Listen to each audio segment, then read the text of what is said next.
Allah şehrini kömiterini hoca yok mu? Hoca yok mu? Üçlük motor yok mu diyenligi?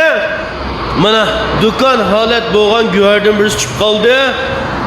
Motorunu elip, heydep, sınap, yarımay kepkaz yandırıvarsınız. Bütün pulunuz kaç kudayı motor bakama? Motorlarımın da pakize. Sel kımmet olsun mu akbayçigenin yaman yığılsın mıydı? Üçlük motorlarımın sen batı geldi çıksanla.